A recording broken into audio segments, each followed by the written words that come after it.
Assalamualaikum warahmatullahi taala wabarakatuh.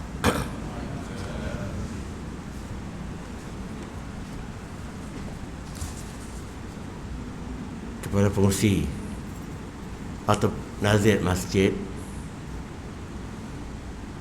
Tuan Imam, Tuan Bilal, AJK, Datuk-Datuk, hati-hati sekalian. Alhamdulillah kita bertemu lagi ya. Saya telah dinasihatkan untuk pakai mask waktu ceramah. Saya agak terganggu juga sebab yalah performa, tapi apabila diminta begitu, sebab dia kata ustaz ni alat ni ramai orang pakai, kata gitu ya, saya terima je lah. Kita orang mudah ni, kita ikut je lah. Ya betul-betul sekarang ada suara ya? Ada ya? Ada ya? Saya pun agak tak apa fit, tersema. Jangan bimbang sebab saya test kemarin tapi negatif, tersema kuat. Test 2 kali dah. Nak cancel pun last minute dia payah. Tuan-tuan sekalian, kita nak puasa tak apa lama lagi dah. Kalau saya tanya lah, apa tujuan kita nak puasa ni? Tak Rahim, apa tujuan utama kita nak puasa ni?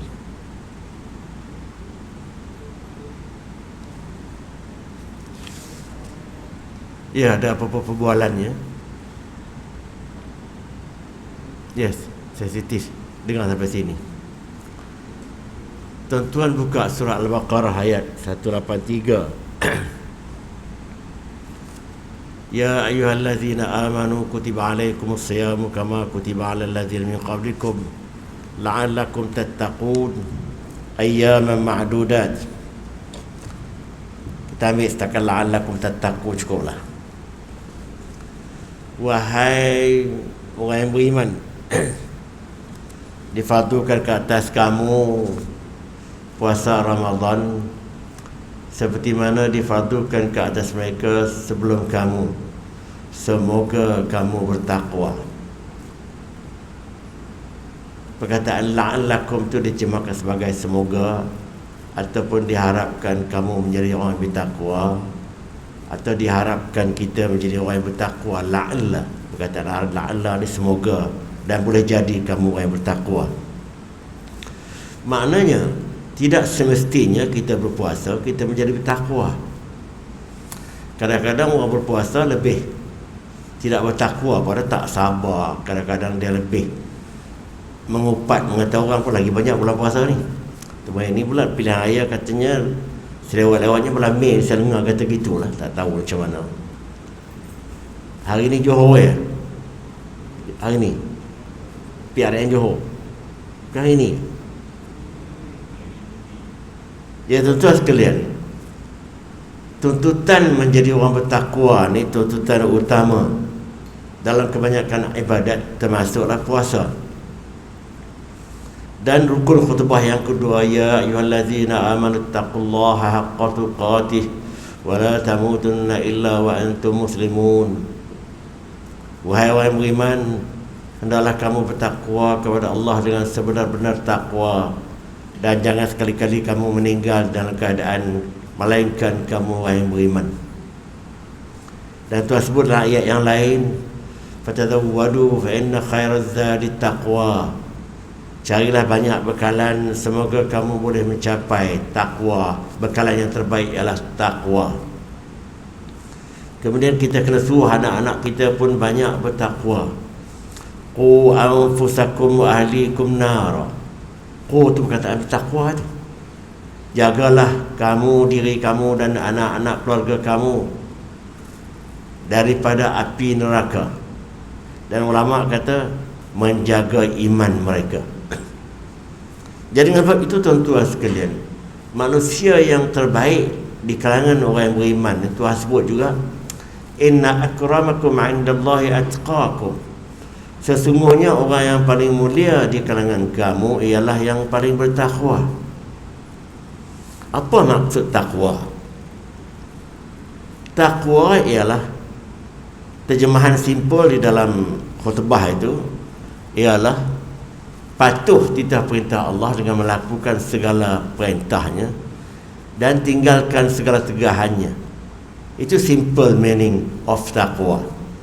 Tapi makna yang kita agak lebih signifikan dalam kehidupan kita ini, sejauh mana kesanggupan, keinginan, keikhlasan kita mematuhi titah perintah Allah semata-mata kerana Dia, dengan melakukan segala yang disuruhnya, semua sekali yang disuruhnya kalau mampu, wajib, dan kalau boleh yang sunat, dan kita tinggal semuanya yang ditegah, haram, kalau boleh termasuk makruh, semata-mata kerana Allah, maka itu dipanggil takwa.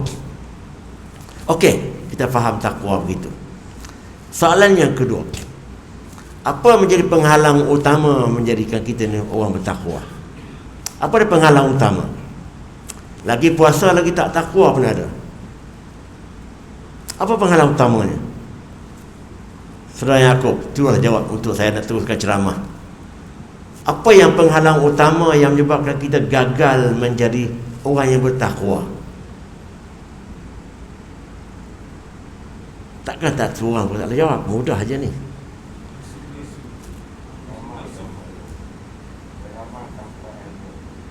Beramal tanpa ilmu lagi.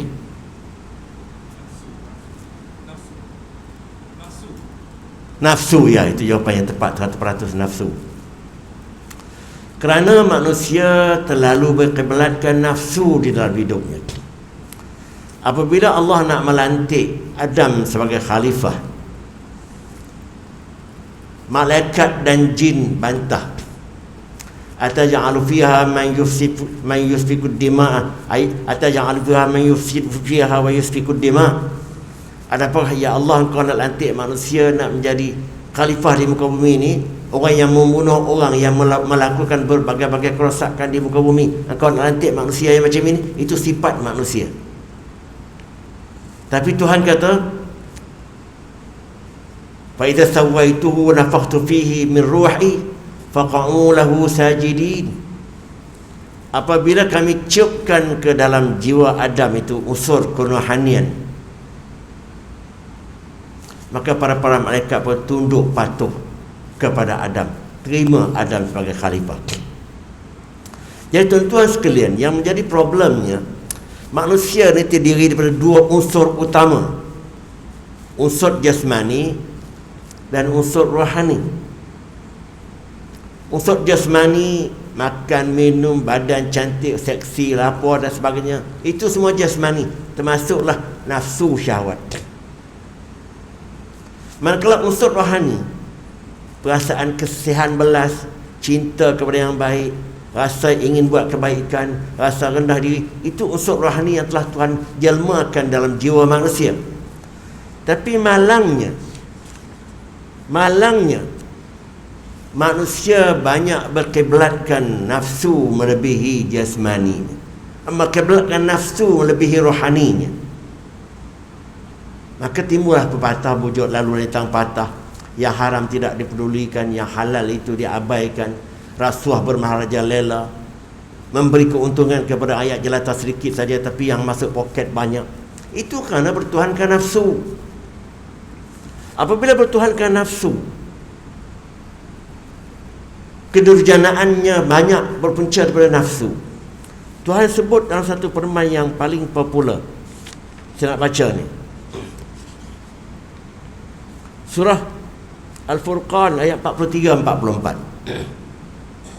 Ara'aita man ittakhadha ilahahu hawah. Apakah kau tidak melihat Muhammad, orang-orang yang telah menjadikan nafsunya sebagai Tuhan?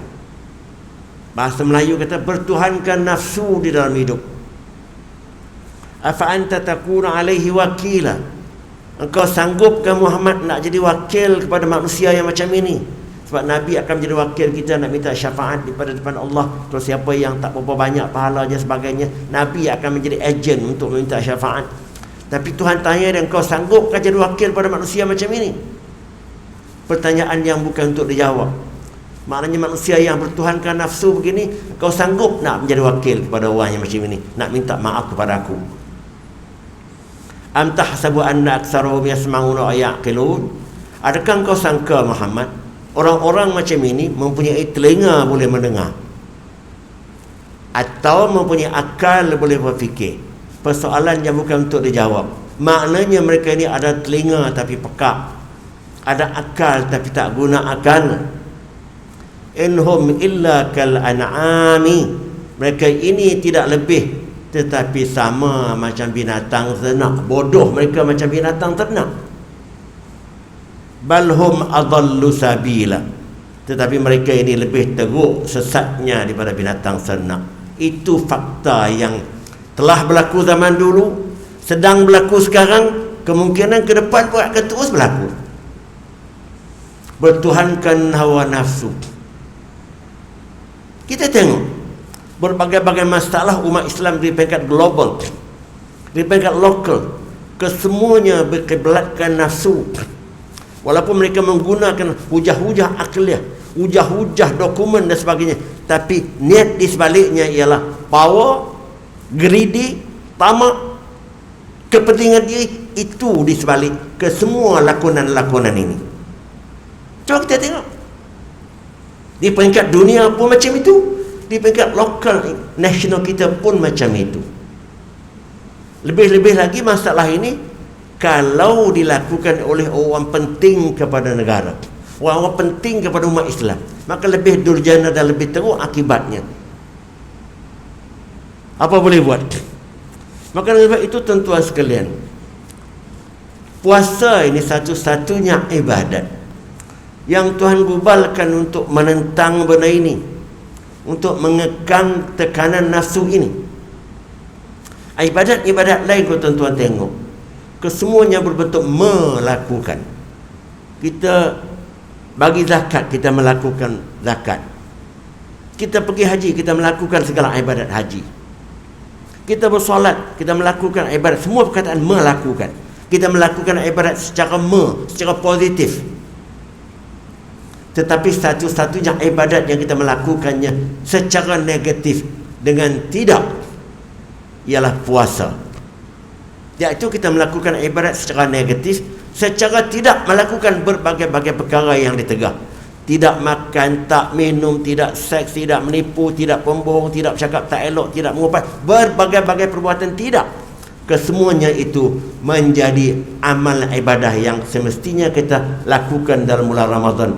Sebab itu dikatakan amal ibadah puasa ini amal ibadah berbentuk negatif. Mengapa dia jadi unik daripada ibadat-ibadat yang lain?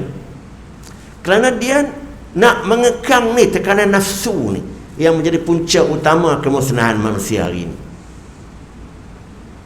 Nafsu yang telah dikenal pasti oleh ulama, banyak bentuk nafsunya, tapi saya klasifai kepada 3 nafsu utama. Yang pertama, nafsu seks. Tuan-tuan tengok rekod anak luar nikah dalam setahun atau 2 tahun lepas, lebih 50,000 ke lebih 500,000, saya tak pasti bunyi, kata 50 tak ada lah. Anak haram, anak luar nikah. Kenapa tu? Nafsu seks. Penyakit-penyakit yang berjangkit dikaitkan dengan hubungan seks, luar nikah, rambang, spesialis dan sebagainya. Rumah tangga pecah banyak kerana terlibat third party involvement, kebanyakan berbentuk skandal. Isteri minta cerai kerana suami yang ada skandal dengan orang lain. Suami pun nak cerai isteri kerana isterinya main kayu tiga. Berbagai-bagai perkara dikaitkan dengan hal nafsu.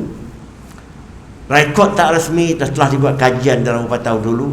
Perpecahan rumah tangga akibat daripada third party involvement ataupun skandal-skandal ni lebih 85% perceraian. Manakala sekitar 15% je perceraian kerana kemiskinan dan sebagainya. Disebutlah mengapa kami kena bercerai, kami tak sesuai. Itu kalimah sakti. Tapi apa di sebalik tak sesuai? Apabila kita temu duga, rahsianya hal tadi yang timbul. Jadi itu utama.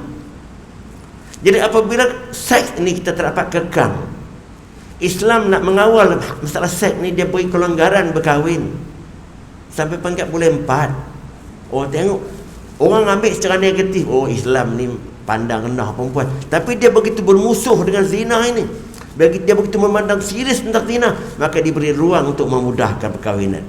Boleh kahwin 4, boleh, bukan digalakkan. Tapi orang perempuan mengambil ini sebagai pendekatan yang negatif. Kalau tak silap saya, sebuah negara Arab, saya tak ingat, nak kata di Syria ke di mana, yang telah menggalakkan seorang lelaki kahwin lebih daripada satu, dan dia sponsor pula. Tuan-tuan tahu, dah keluar berita kan? Tuan-tuan tengok. Orang perempuan tak bantah memandangkan rasio laki-laki perempuan sekarang. Di Selangor dalam 7-8 tahun dulu pun dah 1 sama dengan 16. Sekarang ni mungkin 1, tak tahu berapa ramai. Jadi itu contoh-contohnya bagaimana Islam mengekang nafsu, tapi dia beri jalan keluar dengan mudah, iaitu kahwin dengan mudah. Tapi sekarang ni kahwin diperpayahkan. Nak kena ada banglo dulu, kena ada motokar dulu, kena ada profession dulu, kena ada simpan sekian-sekian. Akhir-akhirnya 45 tak boleh kahwin laki-laki. Sedangkan dia berkawan dengan seorang perempuan tu dah 10 tahun lebih dah. Berkawan siang malam keluar, tapi tak kahwin. Apa cerita ni? Ni budaya apa ni? Itu satu. Maka dengan sebab itu puasa Ramadan telah diutuskan oleh Allah tak mengekang hal ini, sampai peringkat perhubungan seks dengan isteri pun dalam bulan Ramadan diharamkan dosa. Dengan isteri. Terus siapa yang melanggar, menceroboh hal ini, kena denda 2 bulan berturut-turut puasa. Kalau sampai hari ke-59 terbatal balik, kena sambung balik 60 hari. Kalau tak mampu juga, baru digantikan dengan bayar kafarah dan lain-lain. Begitu tuan-tuan sekalian. Maka dengan sebab itu, sebarang perbuatan yang boleh menjurus ke arah kita melayan seks macam ini, amat-amat tidak digalakkan waktu berbulan puasa. Bercumbu-cumbuan dengan isteri, melihat gambar-gambar porno lebih-lebih lagi lah. Lebih-lebih lagi apabila besar orangan, anak-anak muda. Maka dengan sebab itu tuan-tuan sekalian, benda yang asalnya dibolehkan, tapi tak dibolehkan kerana nak mengawal nafsu.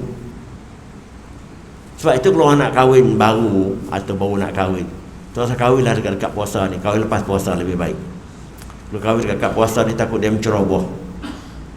Itu bukan cerita lawak, tapi itu real. Banyak kedurjanaan yang berlaku ni kerana nafsu seks. Sehingga pernah research dibuat, tidak ada gadis-gadis Eropah yang melepasi umur 21 tanpa perhubungan seks terlebih dulu sebelum kahwin. Apa maknanya? Cuma dia orang ni pandai makan, pandai basuh tangan. Taklah jadi mengandung, tak jadi apa, kerana dia orang pandai lah. Itu saja perbezaannya. Tapi benda tu berlaku. Itu perkara yang pertama nak dikekang melalui puasa. Nafsu seks. Nafsu yang kedua yang merosakkan kita, apa dia? Apa dia? Nafsu makan minum. Tuan-tuan tengok berbagai-bagai penyakit yang membawa kronik berbahaya, kesemuanya dikaitkan dengan makan minum. Tanyalah doktor mana pun. Lemah darah tinggi, lemah jantung, kanser, lemuk gemuk yang lebih-lebih, sakit lutut. Apa sakit lutut kita nampak tidak ada kena-mena dengan makan, tapi badan yang besar memudahkan sakit lutut. Orang sakit lutut kebanyakan yang overweight, makan juga. Macam lemak banyak, lemah jantung, kolesterol tinggi, itu semua memanglah sahih makan. Hadis menyebut punca kepada manusia ni maidah, ya itu dia makan lebih. Apabila tak dikawal yang ini, tak selesai masalah. Doktor pakar pun saya dah banyak dah jumpa. Itu Dr. Hashim, kalau kita nak jaga macam mana pun kesihatan ni, ambil ubat yang terbaik pun, kalau kita tak kontrol makan minum, susah, kata dia. Itu ayat kalimah sakti daripada doktor pakar. Apa penyakit pun doktor akan tanya makan apa, kemarin apa makan, apa amalan apa, ini gemuk. Tanya, dia tengok gemuk masuk bilik dia pun, dia dah golek kepala dah. Jadi makan. Rekod orang mati kerana makan banyak lebih banyak daripada orang mati kerana tak cukup makan. Di Afrika dalam sekitar 20 tahun dulu memang banyak juga mati kerana kelaparan, tapi sekarang tak ada dah. Tapi orang mati kerana kelaparan hari-hari. Orang mati kerana kelebihan makanan hari-hari. Lemah jantung, stroke, darah tinggi, kanser, kesemua itu lebih makan. Tak kira lah makanan yang menyumbang kepada penyakit-penyakit yang kronik. Maka dengan sebab itu, pantang larang utama juga dalam bulan Ramadan, jangan makan daripada pagi sampai ke petang. Satu penyelidikan daripada seorang profesor Jepun, kalau tak silap saya, Dia kata kalau orang tu boleh tak makan dua kali seminggu, 2 hari, jangan kurang daripada 8 jam, kesihatannya akan baik. Dia akan mencernakan alat-alat pencernaan badannya menjadi seimbang. Penemuan Profesor Jepun. Dia tak kata puasa, tapi maksud yang dia cakap tadi ialah berpuasa seminggu 2 kali ikut sunnah Isnin Khamis. Sebab itu apa yang Nabi cakap, tuan-tuan sekalian, dia mendahului zaman, kemudian terbukti apa yang dia cakap tadi memang tepat dari segi saintifik. Jadi dengan sebab itu, kita bulan puasa ni bulan sepatutnya kita mengawal makan minum, jangan membazir segi makan minum. Tapi terbalik, kita ni melayan bulan puasa dengan karnival berbuka puasa. Tuan-tuan tahu apa karnival berbuka puasa? Dijemput oleh Tan Sri mana siapa dia dan sebagainya pergi berbuka puasa di satu hotel. Satu kepala RM150. RM150 orang kampung boleh makan seminggu satu keluarga. Orang bandar rupanya RM150 satu orang makan je untuk sekali berbuka puasa saja. Begitulah gaya orang bandar berpuasa. Kononnya nak berjimat, makan minum, nak diet dan sebagainya, tapi sebaliknya yang berlaku. Itu belum tentu lagi dia pergi tarawih atau tidak boleh dia pergi buka puasa ke hotel. Nak tarawih apa, dia nak balik cepat-cepat, rugilah makanan tu RM150, dia kena tunggu sampai makanan tu luar. Kena first round, second round, third round sampai pukul 10-11 lah. Ini borak kosongnya. Lepas tu dia semayang lah setakat semayang maghrib, semayang isyak tu, tapi tarawih tak tahu lah, wallahu a'lam. Saya tak nak kata lah apa-apa. Tapi begitulah gaya kita meraih ke bulan Ramadan secara yang berlawanan dengan falsafah Ramadan untuk mengawal makan minum. Kejap lagi kalau sempat, Imam Ghazali sebutkan antara cara nak mengawal makan minum, jangan berbuka banyak sangat makan. Kita ambil kejap lagi, kita nak pergi step by step. Itu nafsu yang kedua. Maka kita diminta jangan makan dan jangan minum sampai ke petang. Tetapi itu kita amalkan betul-betul, tetapi pembajirannya berlaku segi lain. Beli makanan sampai tak termakan. Dan didapati dalam beberapa tahun lepas, makanan terbuang daripada bulan Ramadan saja yang tak habis dijual dan sebagainya, dikatakan berapa tan satu hari dalam bulan Ramadan di Selangor. Ya tak? Cuba tuan-tuan tengok bagaimana kita mengamalkan puasa. Sebab tu di Mekah kita tengok, di Madinah orang yang kerap pergi bulan puasa, ambil kurma dalam berapa biji, ambil roti dalam 1-2 keping atau yang nipis-nipis, air yang kotak tu, terus maghrib sampai ke isyak, sampai ke tarawih, balik je lah. Tak ada masalah. Nak pergi jamban apa tak payah, sebab kita ambil terhad makanan. Tapi kita mesti ke toilet pertama lepas berbuka. Apa sebab? Masuk terlebih. Jadi apa yang kita buat tidak menepati kehendak sunnah sebenar. Nafsu yang ketiga yang nak dikawal oleh puasa, nafsu apa? Nafsu tamak kebendaan. Tuan-tuan tengok apa yang telah berlaku dan sedang berlaku di Malaysia. Kes rasuah bermarajadah yang tertinggi di dunia, saya ingat semua sekali dah. Kes rasuah sampai kita nak tengok viral pun dah meluat dah. Penipuan, penyelewengan tak kira lagi, penindasan golongan bawah tak kira lagi. Kesemua ni akibat daripada tamak halobah. Orang yang terlibat dengan sikap-sikap negatif gini bukan orang miskin, orang yang hebat-hebat dah banyak dah. Sebab tu Nabi kata, kalau manusia ni diberi 2 sungai daripada emas, dia nak yang ketiga tak pernah cukup. Jadi kalau kita tengok benda-benda begini, nafsu tamak halobah gini yang menjadi punca banyak kedurjanan, banyak penindasan, banyak penyelewengan. Tak dapat dinafikan lagi dah. Maka dengan sebab itu, bulan puasa bukan bulan untuk generate income, tapi bulan untuk kita spend our income. Bulan bukan untuk mencari pendapatan tambah, tapi bulan untuk kita mengeluarkan simpanan kita untuk berbelanja. Tuan-tuan tengok, siapa yang jamu orang berbuka puasa, kata ada jamu 1000 orang yang duit banyak, pahala 1000 orang tu dapat pada dia.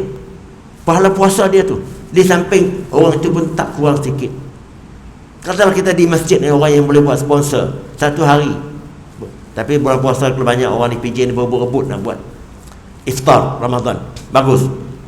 maka semua pahala yang dapat kepada orang tu, walaupun kita pun dapat.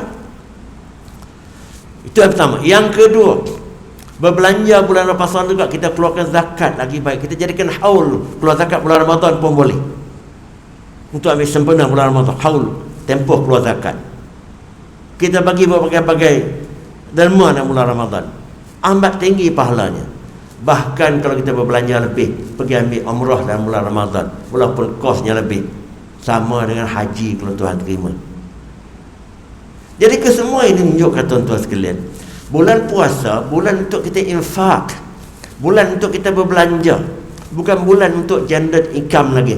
Hal ini saya nampak berlaku dengan baiknya di Selangor dan negeri-negeri yang orang pendapatan tinggi ini. Banyak orang berbelanja untuk kebaikan masyarakat, beriftar, bahkan jadual untuk iftar Ramadan setengah-setengah masjid sampai berebut-rebut. Alhamdulillah.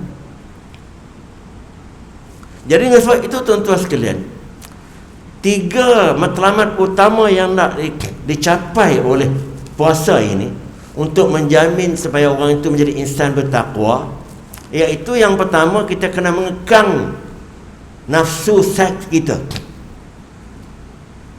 Kita kena channel kepada proper yang baik, proper channel yang betul segi menjalankan pelaksanaan nafsu. Malam hari dipersilakan.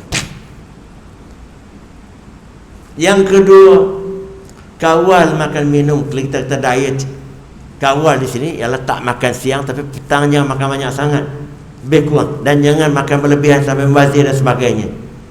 Yang ketiga, hendaklah kita kikis semangat tamak halubah yang membuat berbagai-bagai penyakit sosial sekarang. Maka dengan sebab itu tuan-tuan sekalian, Imam Al-Ghazali telah menyebutkan ada 6 langkah yang boleh kita buat untuk mencapai puasa yang macam ini. Saya baca kitab Imam Al-Ghazali yang terkenal, Ihya Ulumuddin. Tuan-tuan balik tengoklah kitabnya, juzuk yang berapa tak tahu ni. Juzuk yang pertama, halaman 234. Bahasa Arab ni saya buat, saya tak buat bahasa Melayu. Saya buat agama, saya suka rajak kitab Arab, kitab original dia. Dia kata puasa ni ada 3 grup orang yang berpuasa. Grup yang pertama dipanggil puasa orang awam. Puasa ni hanya tak makan, tak minum, yang lain tak puasa. Grup yang kedua orang khusus sikit, orang yang agak special sikit, yang dia puasa tapi amalan-amalan puasa tadi dia observe dengan baik. Grup yang 3 yang terbaik sekali, puasa para anbiya dan para salihin, yang mana dia puasa betul-betul mencapai tujuan puasa, iaitu dia banyak mengekang berbagai-bagai perkara yang negatif dalam hidupnya, sehingga puasa itu betul-betul menjadikan alat menyucikan jiwa dia. Maka nak mencapai ini, dia kata kita ambil tahap yang kedua aja, puasa yang khusus tadi, sebab dia sebut dah. Yang ketiga sukar kita dapat, dan jangan terjadi kepada kumpulan yang pertama. Kita ambil kumpulan yang kedua, pertengahan. Dia kata dia letaknya ranking ikut keutamaannya. Yang pertama, jaga mata kita. Mata ialah penghubung utama komunikasi kita dengan alam di luar. Sebab itu dalam Al-Quran pun 3 alat komunikasi yang Tuhan bagi kepada kita: as-sam'a wal absar wal afidah. Pendengaran kita, penglihatan kita dan hati kita Tuhan sebut berulang-ulang kali. Ini 3 organ utama yang Tuhan bekalkan pada manusia untuk kita berinteraksi sebagai manusia. Apabila salah satu dia tak ada, kita tak sempurna. Sebab itu kalau orang tak dengar, mata pula buta, tak mukallaf lagi dah. Tapi kalau dia masih boleh mendengar, mata buta, masih mukallaf.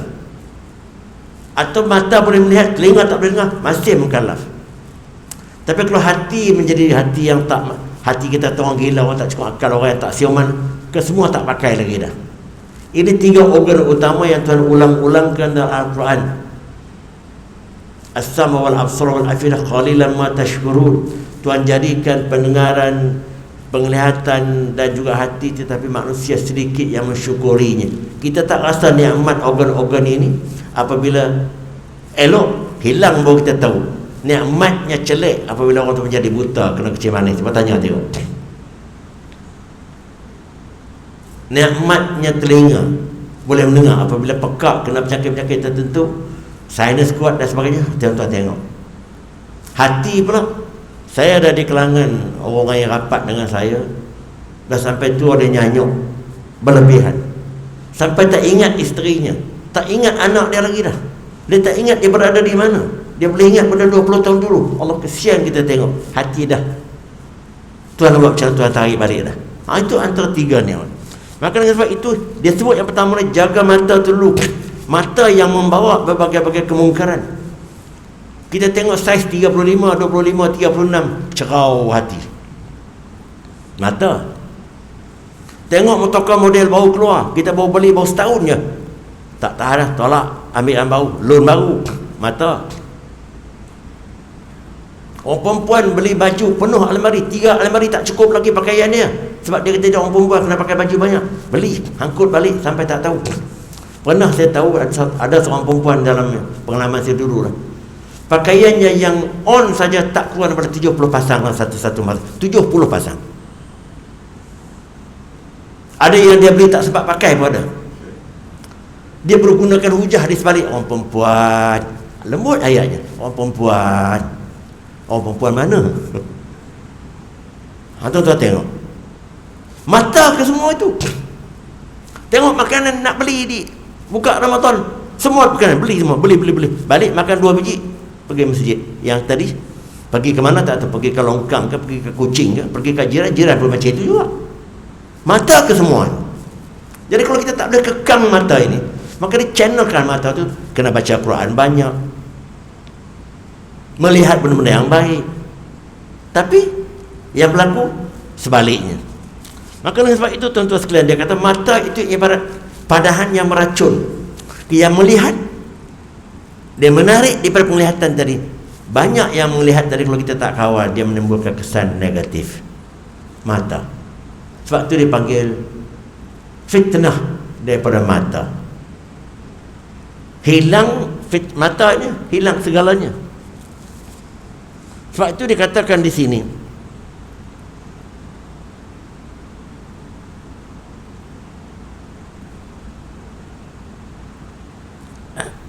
ada dua disebutkan dalam satu hadis yang kata sini, ada 5 perkara yang merosakkan puasa seseorang, iaitu bercakap bohong, ghibah mengubat, an-namimah mengadu domba, yamin sumpah palsu, dan yang kelima, melihat dengan nafsu syahwat. Melihat perempuan lawa, melihat makanan yang banyak, melihat pakaian, tak kira lah termasuk. Saya tak nak sebut banyak-banyak sebab takut masa tak sempat. Yang kedua, nafsu yang nak dikawal untuk menjamin puasa yang baik ialah menjaga lidah. Bukan menjaga mulut, lidah, laser. Lidah sendiri, ucapan, komen dia, berbagai-bagai komen dia keluar, termasuk artikel yang ada tulis pun kira lidah juga lah. Zaman dulu tidak ada artikel apa semua ni, maka termasuk. Dan ini sedang menular dengan banyaknya sekarang. Tuan-tuan dengarlah dalam viral yang keluar tadi, selain daripada ustaz-ustaz yang berceramah ni, tuan-tuan tengok yang lain daripada itu, tuan-tuan tengok sendirilah yang mana yang banyak. Saya kata di antara yang mengata orang, mengumpat orang, memaki orang tu, yang itu lebih banyak daripada yang elok-elok, saya rasa lah. Takkan saya tengok secara random je. Bahkan di kalangan ustaz-ustaz ni pun tuduh-menuduh antara mereka dah banyak berlaku. Antara 2 grup sekarang ni, grup Sunni satu pihak, grup yang dikatakan Wahabi satu pihak lain. Yang saya kata isu ni isu dah lapor dah, tapi masih diungkit-ungkitkan lagi. Itu semua masalah lidah. Sebab tu dia kata lebih baik kalau orang mengumpat kita, orang maki kita dalam bulan Ramadan, kita diam, kita jawab pada orang tu, sorry encik, saya puasa, cukup. Hadis Nabi itu. Kita jawab pada dia, cukuplah kita puasa ni. Benda ni berlaku antara kita dengan isteri kita tu utamanya. Sikit-sikit dia nak bertekak, sikit-sikit dia nak backing, orang Kedah kata lah, orang Kelantan. Tapi kita diam-diam je lah, kita ingat kita puasa. Sebab tu rukun keselamatan kebanyakan orang ialah dia menjaga lidahnya. Bapak saya pernah kata pada saya, minta maaf ni, waktu saya kecil lagi, Hashim ni, aku tak betul-betul dia dengan mulut dia, sebab saya bercakap banyak. Dia pernah kata gitu. Saya teringat sampai sekarang. Sebab tu saya betul-betul, walaupun saya bercakap banyak, saya cuba bercakap banyak secara ilmu. Sebab anak dia cakap banyak ialah saya. Tapi alhamdulillah, cakap dia tu menjadi reminder kepada saya. Alhamdulillah. Alhamdulillah betul. Saya telah mengambil positif daripada sikap dia. Sebab itu disebutkan dua sifat yang paling merosakkan manusia. Puasa, khaslatan ni hadis Nabi juga daripada Mujahid. Yufsidani asyam, dua sifat yang merosakkan puasa ialah al-ghibah, mengupat orang, mulut, lidah. Dan yang keduanya wal-kizbu, bercakap bohong. Maka sebab itu tuan-tuan sekalian, itu yang kedua. Yang ketiga, yang tadi saya sebut, yang pertama tadi mata, yang kedua lidah, yang ketiga telinga. Telinga juga menjadi alat yang membawa berbagai-bagai maklumat. Maklumat ceramah. Ceramah tadi kita bukan nak tengok gambar orang tu, kita nak dengar apa dia kata. WhatsApp, telefon pun dengan telinga. Maka dengar ini berbagai-bagai gosip timbul melalui pendengaran. Cakap-cakap gosip-gosip yang cakap-cakap sulit mengenai kawan ni gini, kawan ni, semua dengan telinga. Sebab dia tak nak direkam dan sebagainya. Maka dia cakap, kadang-kadang dia tak nak tulis dalam viral tu tempat nanti orang baca, tapi dia nak dengar apa komen kawan tu. Benda tu habis kat situ. Gosip dengan telinga. Maka sebab itu tuan-tuan sekalian, orang yang suka mendengar benda-benda karut-marut ini, Tuhan sebut dalam satu firman-Nya, sama'una al-kadhibi akaluna lis-suhti. Saya tak ingat ayat berapa ni ayat Quran ni. Orang yang suka mendengar benda-benda pembohong ini, seperti mana orang makan benda-benda yang haram, benda yang tak elok. Maka sebab itu para rabbaniyun daripada orang dulu al-akhbar dan juga orang cendekiawan pendeta penting dalam agama Kristian, mereka suka mendengar segala cakap-cakap bohong. Tuhan telah memberikan kepada mereka ayat. Satu ayat, laula yanhahumur rabbaniyun al-akhbar, kalaulah para rabbani tidak menghalang tindakan orang yang salah ini, dan tokoh-tokoh di kalangan mereka, mereka bercakap benda-benda tak elok, qaulihim al-is wa aklihim as-suh, dan juga mereka makan benda-benda yang tak elok, maka sikap itu lebih baik dia diam daripada dia bercakap, daripada dia terlibat dengan perbuatan buruk. Kemudian Tuhan sebut lepas itu, innakum izan mislahum, maka kamu yang terlibat mendengar benda-benda yang tak elok daripada orang tadi, kamu juga sama seperti orang yang bercakap. Begitu sekali.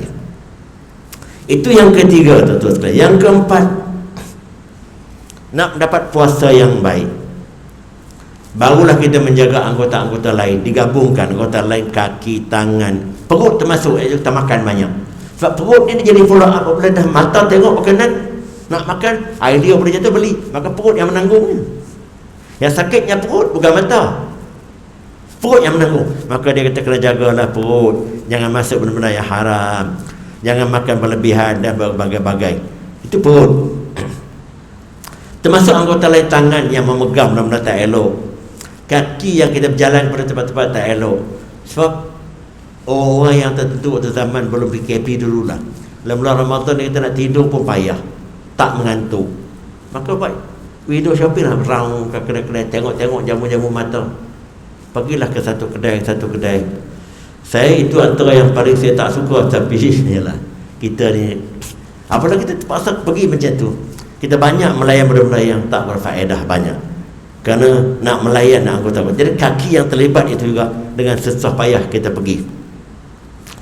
Maka dengan sebab itu dia sebutkan di sini, kita mengawal perut, terutamanya waktu berbuka puasa itu amat penting untuk menjamin supaya proses diet tadi berlaku dengan baik. Sebab itu Nabi kata, banyak orang yang berpuasa, ni hadis sahih, kam min sa'imin laisa lahu min saumihi ila al-ju' wal 'atash. Betapa banyak orang yang berpuasa, apa yang dia dapat daripada puasanya tak lain, hanya lapar dan dahaga. Sebab dia tak jaga anggota-anggota lain yang menjadi pengawal kepada dia. Itu yang keempat. Yang kelima, ini penting yang saya sebut awal tadi, jangan makan banyak waktu berbuka. makan biasa je. Saya kata apa yang dia berlaku di Mekah, di Madinah, di masjid waktu berbuka tu dah betul. Kita ambil kurma dalam buah biji, ambil sikit roti-roti yang dibekalkan tu, ambil minum air, cukup kenyang. Tapi kita di rumah ni, sampai ada orang tak boleh berbuka puasa di masjid atau surau kerana dia tak puas nak makan, kata dia. Dia tak puas nak makan kat masjid. Saya pun termasuk. Saya termasuk bukan kerana itu. Sebab saya ni dah memang perutnya terlalu mudah sensitif. Masuk sikit pun dah kena pergi cepat bilik air. Hal ni agak payah sikit lah di masjid. So agak payah sikit. Tapi secara puasa sunat tu, kalau kita buka sikit boleh nampaknya. Kalau kita puasa sunat Isnin Khamis tu, kalau kita makan sikit dia boleh nampaknya. InsyaAllah boleh. Ialah kita kena adjustkan. Jangan kita bagi alasan tu terus menerus. Jadi makan banyak, dia kata waktu berbuka puasa tadi, akan melawan tujuan sebenar kita berpuasa, iaitu kita nak melatih badan kita boleh terima makanan yang sedikit. Kita nak latih kita tak tertekan dengan banyak memakan. Kita nak latih supaya nafsu kita tidak terlalu tertumpu pada makan minum. Jadi kalau kita makan banyak-banyak, berlawanan dengan falsafah puasa. Jadi ada orang, ustaz saya bulan puasa berat saya bertambah lah. Oh, luar biasa. Apa sebab? Dia makan malam 2 kali lipat berbanding dengan siang hari. Dia pergi dah 1 lipat, dah dia balik dia sambung lagi apa yang ada tu. Waktu kerana dia tengok TV lewat malam, lapar lah, pernah lewat malam tak tidur, tua sapu bedal apa yang ada. Kemudian waktu sahur tua lagi makan. Makanan terhidang banyak, dia beli banyak. Dia kata tadi kau tidak membazir ustaz. Bagus juga alasannya kerana membazir. Alasannya tu bagus. Tapi kamu apply membazir lah keadaan begitu, tak betul. Yang keenam, ini pun cukup penting. Selepas setiap kali kita berbuka puasa, kita review balik sejauh mana cantiknya puasa kita daripada pagi sampai ke petang. Terutama jangan tengoklah benda-benda yang elok-elok kita buat. Berapa baca Quran kita dah buat, berapa zikir kita dah buat, itu alhamdulillah. Kita tengok apa negatif yang telah berlaku. Kita mengumpat orang atau tidak, kita dapat telefon gosip atau tidak, kita tengok benda tak elok atau tidak, berbagai-bagai. Kita tengok yang itu untuk kita rectify, kita insaf, untuk kita berazam besoknya kita akan perelokkan begitu. Itu satu langkah cukup baik. Dan ini juga langkah psikologi yang paling berkesan untuk melatih kita. Jadi kalau kita boleh buat begitu setiap hari kita berpuasa selama 29 hari atau 30 hari, maka setiap hari kita proses training berlaku, filtering proses berlaku, proses mengawal diri berlaku, terutamanya mengawal 3 kekangan tadi. Jadi akhirnya kalau kita boleh buat begitu sampai ke hujung bulan Ramadan, kita menjadi satu manusia baru yang elok dari segi jasmani dan rohani, insya-Allah, kalau kita dapat buat dengan baik. Dan kita continue lepas itu pula dengan 6 hari lagi puasa Syawal. Kalau kita boleh buat begitu, kualiti puasa kita antara yang terbaik. Itu cara yang anda buat. Habis setakat itu. Saya nak ringkas-ringkaskan, saya nak masuk banyak poin. Mungkin rakam pun dia nak buat segmen-segmen yang berlainan. Jadi itu bagaimana puasa untuk menguatkan rohani kita, untuk menjadikan kita insan bertakwa dengan mengekang 3 perkara tadi. Puasa juga mendatangkan kesan kesihatan yang cukup baik. Ini dah saya sebut tadi. Bagaimana orang yang mengawal diet, doktor pakar mengatakan itu, iaitu kesihatan kita pertama baik. Ada orang yang dia dapat mengawal tekanan darah tingginya dengan tekanan kecil manisnya dengan ambil ubat yang minimum, tapi dia puasa banyak. Dia taklah kata lega terus penyakit ni, aku dah mengidap payah nak lega terus, tapi dapat dikawal. Saya darah kecil manis dah mula makan dalam tahun 2015-2014, tapi makan dalam 2-3 minggu dia hypo, doktor kata berhenti. Sampai sekarang berhenti, alhamdulillah. Antara 5.5 dengan 6.5. Doktor kita sebagai orang yang darah tinggi elok, kita tu tak boleh makan ubat. Nampaknya sebelum ni saya yakin kata kecil manis dia kena makan ubat berterusan, tapi alhamdulillah doktor pakar yang kata gitu, dia suruh saya berhenti, alhamdulillah. Itu dari segi kesihatan. Kemudian puasa juga dia dapat mendidik kehendak nafsu kita yang tak terhad. Kita boleh channelkan kepada benda-benda yang tadi. Maka disebutkan puasa itu merupakan sekolah tanpa bangunan, training tanpa punya pusat training. Kalau kita lakukan dengan baik, antara elemen utama yang terlibat dalam puasa ni ialah sabar. Sabar mengawal makan minum, sabar mulut lidah, sabar mata daripada melihat berbagai-bagai perkara tadi. Kesemua itu melalui sabar. Maka disebutkan dalam satu hadis riwayat Ibnu Majah, was-sawmu nisfus sabari. Dia sebut gini, hadis riwayat Ibnu Majah ni, walikulli syai'in zakatun. Setiap sesuatu ada zakat. Zakat di mana yang kita kena bayar, yang kita kena cuci zakat. Wa zakatul jasadi as-sawmu. Zakat tubuh badan ialah puasa. Zakat harta benda kita keluarkan barangan. Was-sawmu nisfus sabari. Dan puasa itu separuh daripada sabar. Jadi kalau orang yang dapat puasa dengan berbagai-bagai pantang larang tadi, kesabaran yang paling utama mengawal dia. Tapi dengan syaratnya dia patuh betul-betul. Kemudian yang ke berapa lagi? Ini segi falsafah yang tadi bercampur. Nikmat sesuatu itu juga kita dapat nilai apabila nikmat itu hilang daripada kita. Antaranya nikmat yang paling utama dalam hidup ni, nikmat makan. Apabila kita tak puasa satu hari, kita boleh insaf lah bagaimana orang yang duduk dalam keadaan kelaparan banyak di negeri-negeri yang tertentu, atau orang-orang yang tak dapat makanan yang berzat, makan setakat kenyang. Itu nikmat kepada kita, kita tak sedar. Atau orang yang telah ditarik nikmatnya tak lalu makan. Maka puasa mengajar kita untuk kita menilai nikmat ini, nikmat makan terutamanya. Kita boleh nilai. Sebab itu disebutkan ada 5 perkara atau 6 perkara yang kita kena nilai sebelum 5 perkara yang lain. Iaitu antaranya hidup. Saya nak bilang dengan tepat pun tak ingat waktu ini disebutkan sihat sebelum tak sihat, sebelum sakit. Kemudian apa nama lagi? Kenyang, lapar sebelum kenyang. Saya nak sebut dengan tepat, tak payah sebab dia nak keluar dengan ikhtiar jadi susah juga. Walau macam mana kita nak sebutkan di sini ialah nikmat sesuatu kita tak dapat nilai melainkan nikmat tu hilang. Nikmat sihat misalnya, orang tak boleh nilai nikmat sihat tu baik. Tapi bila dah masuk hospital seminggu, dia tahu lah, Allahu Akbar, teruknya. Dia boleh, tapi dia sihat dulu selama 70 tahun tak pernah masuk hospital, dia tak nilai. Tapi kena masuk hospital seminggu je dia mengeluh seolah-olah tak pernah sihat. Yang selanjutnya, dia boleh menginsafkan dirinya kepada golongan-golongan yang tidak bernasib baik, yang serba kekurangan. Makan minum kurang, duit belanja dan bagi anak-anak kurang, rumah kediaman kurang. Dengan berbagai-bagai pengalaman yang kita melalui PKP hari itu, tuan-tuan boleh nilai lah. Tapi Alhamdulillah, hal-hal begitu nampak orang Malaysia terlalu prihatin. Dan yang terakhirnya, puasa ialah satu-satunya ibadat yang kita boleh lakukan. Dia merupakan rangkuman daripada berbagai-bagai ibadat lain dalam bulan Ramadan untuk menyempurnakannya.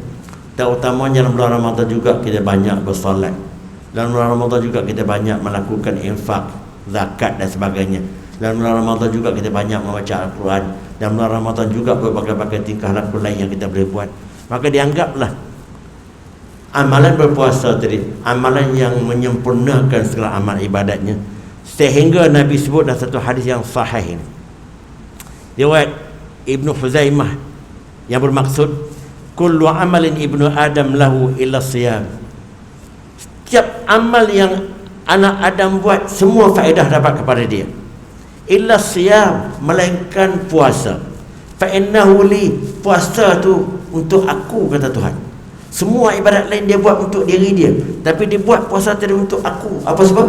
Dia tak makan, dia tak minum. Dia buat untuk siapa tu? Untuk diri dia tentu dia makan, dia minum kan, dia tinggal segala set.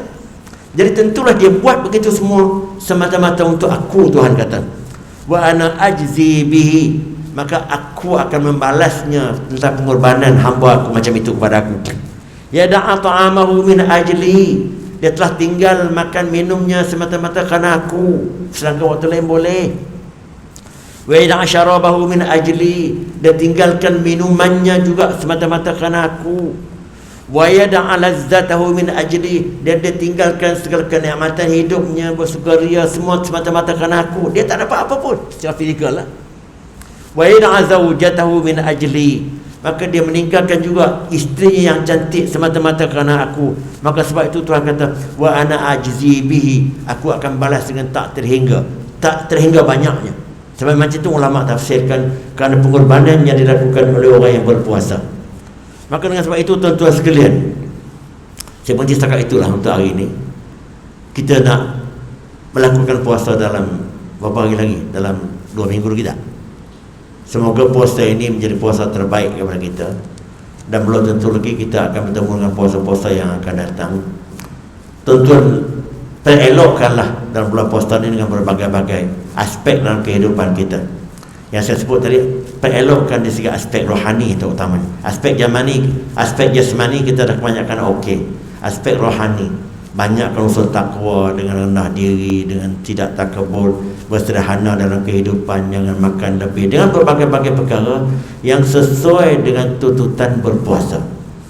Apabila kita buat begitu semata-mata kerana Allah seperti hadis tadi, maka kita mendapatkan jalan yang tak terhingga banyaknya. Maka dengan sebab itu tuan-tuan sekalian, saya pun dulu-dulu lah waktu tak PKP ni tak ketat ataupun belum ada PKP ni, boleh saya katakan dalam Ramadan tu banyak saya pergilah waktu dah akhir-akhir belum nak pencen dan lepas pencen tu, sebab saya memandang kepada fadilatnya yang amat sangat. Tetapi dah dengan PKP, dengan kesihatan ni, tak boleh nampak apa-apa lah di samping yang lain. Walau macam mana pun, itu sajalah sumbangan saya pada pagi ini. Kita pastikan puasa kita ni puasa terbaik untuk diri kita zahir batin. Terutamanya ialah membetulkan perkara-perkara rohani kita yang masih cacat kerana dibelenggu oleh unsur-unsur nafsu. Wabillahi taufiq hidayah. Wassalamualaikum warahmatullahi taala wabarakatuh.